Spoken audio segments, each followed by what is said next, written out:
poems that are good to read.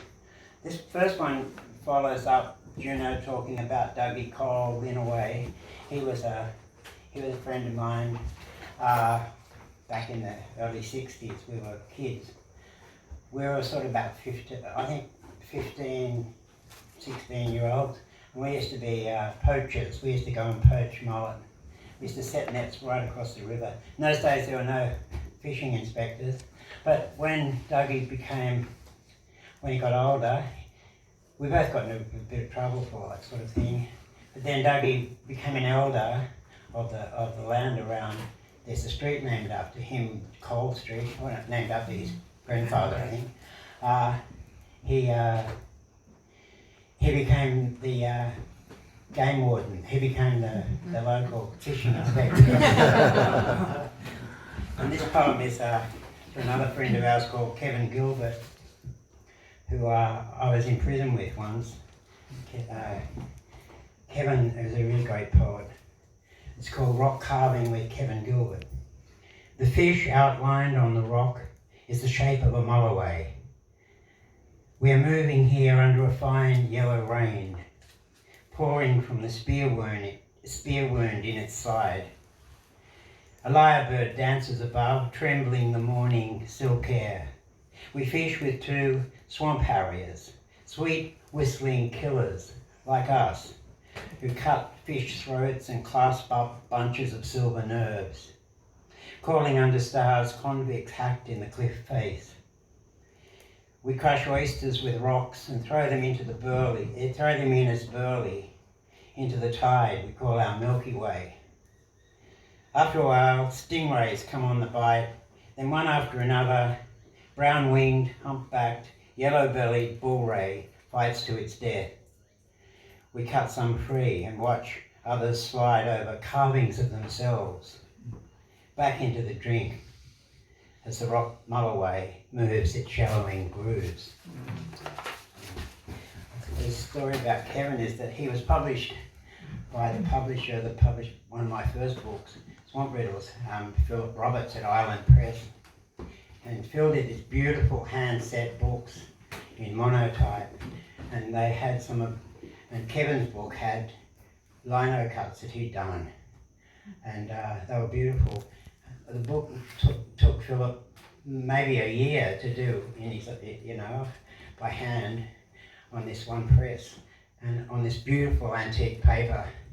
And I was at the book launch with Kevin, and we both had our new books, and we were down at East Balmain and sitting on a wharf.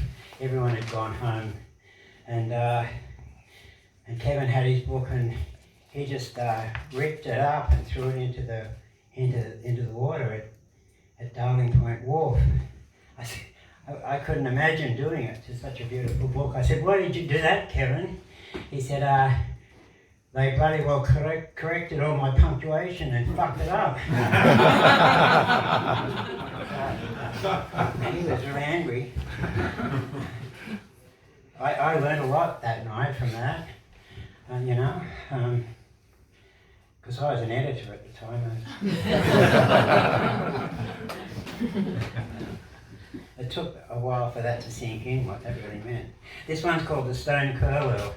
I think of birds a lot when I think of the land around here.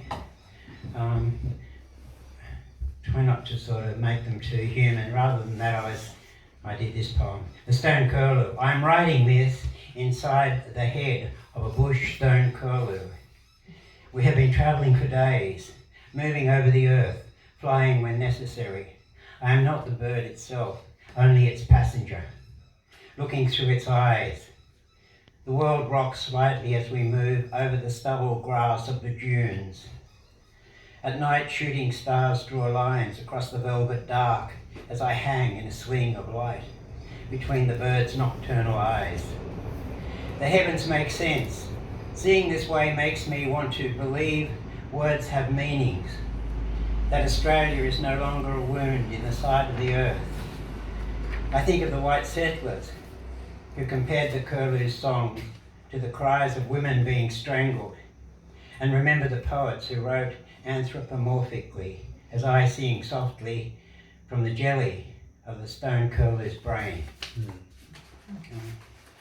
And this is another one that comes from Brooklyn. It was probably written in the 80s, but it was about a time, again, when we were teenagers, growing up with our relatives, mainly fishermen, swimming out with Emmylou Harris. A long curved horizon, the hazel-coloured tide, and Lion Island going by. A CD player skips on the line, a quarter moon in a 10-cent town. On the swell, our wake shadows the reflection of the real moon. We cut through the sound of swimming, the meaningless joy of living, the random punishment of birth. The song says we all live up to what we get. Out here you believe whoever writes the script. Yesterday is reflected back by the moon.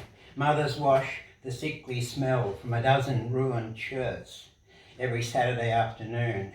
Wives turn their heads. There's an old grey stingray spread-eagled across the front of a chicken run.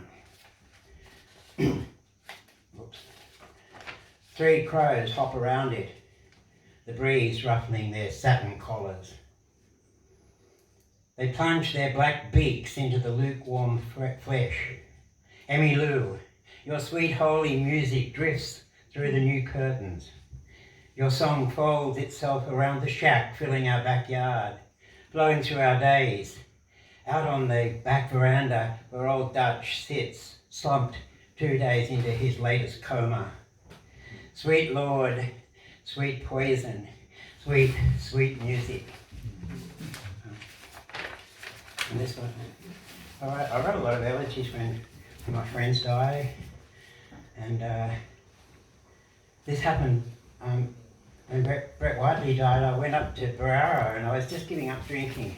I'd given it up for about a year, I think, and I was about to buy a bottle of vodka, and I saw this newspaper headline with Brett Whiteley dead, drug death or something terrible.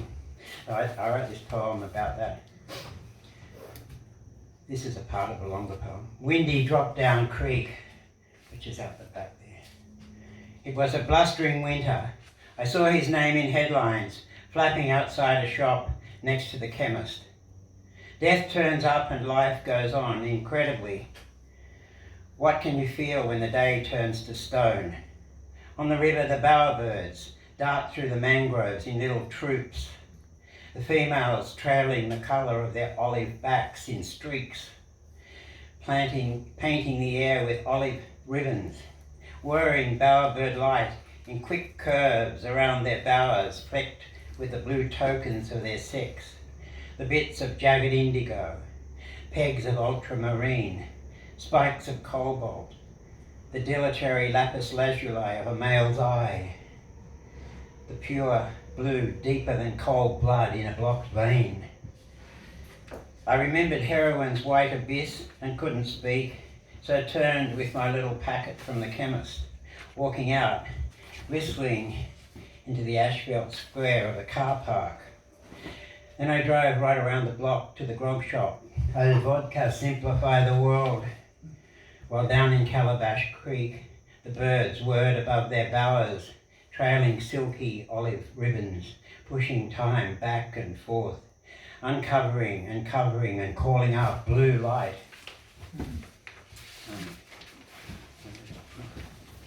That's a couple more. This one's about a big... most of my life I was trying to catch this giant mulloway, as big as the one that Father Green caught from the convent where they had orphan girls. It's now townhouses now. But he was like the best fisherman in Brooklyn, and he'd go out most of his days. He'd just sitting in a boat out from Sanitarium Rock, and he'd always have this huge mulloway, and then he caught one that was about 90 pounds and brought it in, and we all looked at it in amazement. And so I tried to catch one like that. I spent years trying to catch one. The gathering light. In those days, a mulloway, if you were a fisherman, would be enough to look after a family for a whole week. One that size, an 80-pounder. You know, you'd sell it and it would be enough to pay for the electricity bill and buy food and stuff like that. It was like a week's wage. Morning shines on the cowling of the Yamaha, locked to the stern of the boat. Spears of light shoot away from the gunmetal grey enamel. Now I wait for God to show instead of calling him a liar. No. I've just killed a mulloway. It's 85 pounds, 20 years old. The huge mauve silver body trembles in the hull. Time whistles around us, an invisible flood tide that I let go while I take in what I have done. It wasn't a fight. I was drawn to this moment. The physical world drains away into a golden calm. The sun is a hole in the sky, a porthole. You can see turbulence out there, the old wheeling colours and their dark forces. Here on the river's surface, where I cradle the fish in my arms and smell its pungent death. Peace I've never known before, a luminous absence of time, pain, sex, thought, of everything but the light. I might finish on this one. Oh yeah, I'll just end. This is called The Language of Oysters. When I wrote this, we were doing a book together, me and Juno, and I was thinking of Charles Olson, the great American poet who I love. He grew up and knew Gloucester in a way. It was another fishing town in America. And I put him in, I brought Charles Olson to the Hawkesbury in my poem. Charles Olson sat back in his oyster shed, working with words, mostly in a great sweat of being, seeking to bind in speed.